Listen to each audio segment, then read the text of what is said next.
Vamos conversar agora um pouco sobre o processo de precipitação. Existem duas metodologias, ou duas classes de metodologias que nós podemos utilizar para estimar a precipitação em uma determinada bacia hidrográfica. A primeira delas é uma família que a gente podia chamar de hidrometeorológica, e a segunda é a análise estatística das precipitações. Na família de quantificação hidrometeorológica vai existir aí o conceito de precipitação máxima provável numa determinada bacia hidrográfica, que seria o máximo físico que poderia ser precipitado em uma bacia. Esse tipo de abordagem é muito próximo do que nós vimos quando estudamos a parte de hidrometeorologia, mais especificamente na resolução dos exercícios. Aqui, agora, nós vamos focar nessa segunda abordagem, que seria mais uma análise estatística das precipitações, que vai estar aí ligado a esse conceito que nós falamos para vocês, que é o conceito de hidrologia estatística.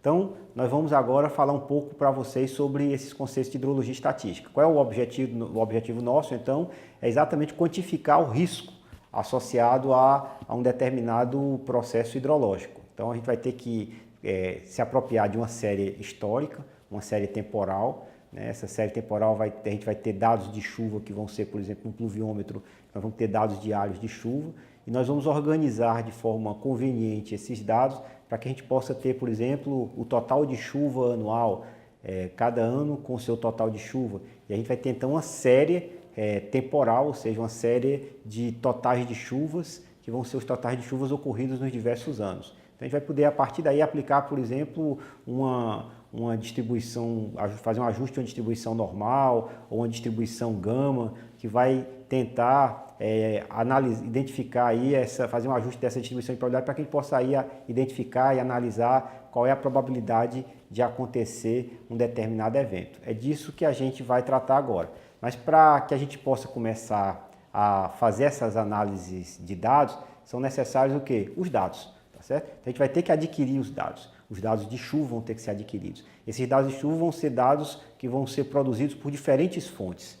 Aqui no Nordeste, no Nordeste do Brasil, nós tivemos a Sudene, que teve diversos postos pluviométricos. Antes dela, inclusive, o DENOX instalou os primeiros postos pluviométricos em 1911. Tá certo? Então, a gente vai ter séries centenárias, séries com 100 anos de dados aqui no Nordeste do Brasil. Essas séries do DENOX, da Sudene, hoje elas se encontram armazenadas num banco de dados na Agência Nacional de Águas, a ANA. Então, a gente vai ter acesso aos dados de precipitação dos diferentes postos aqui no Nordeste do Brasil, não só do Nordeste do Brasil, mas em todo o país, a partir dos dados da ANA. Então, a gente pode acessar www.ana.gov.br e nesse site a gente vai encontrar lá o HidroWeb, tá certo? Que é exatamente uma interface que vai possibilitar a gente ter acesso aí a essa base de dados pluviométricos. A gente vai ver depois que o HidroWeb não serve só para adquirir dados pluviométricos, dados fluviométricos e outros dados também vão estar disponíveis nesse site da ANA. Regionalmente, aqui, no caso específico aqui do Ceará, nós vamos ter uma quantidade muito grande de postos pluviométricos que são operados pela FUNSEMI, a Fundação Cearense de Meteorologia e Recursos Hídricos. Ela tem aí mais de 500 postos pluviométricos que ela opera. E esses postos pluviométricos, eles têm informação disponível diariamente. A FUNSEMI ela recupera essas informações e coloca no seu banco de dados. E se você tiver acesso a www.funsemi.br, no local onde vai estar a parte de monitoramento da FUNSEMI, você vai ter